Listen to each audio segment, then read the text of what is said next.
A tecnologia está avançando a passos largos.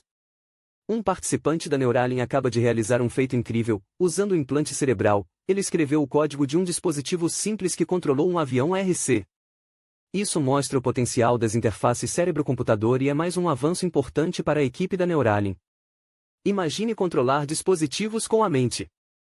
A Neuralink, fundada por Elon Musk, está revolucionando a forma como interagimos com a tecnologia. Com mais de 400 funcionários e 363 milhões de dólares em financiamento, a empresa está liderando a corrida pela inovação em neurotecnologia.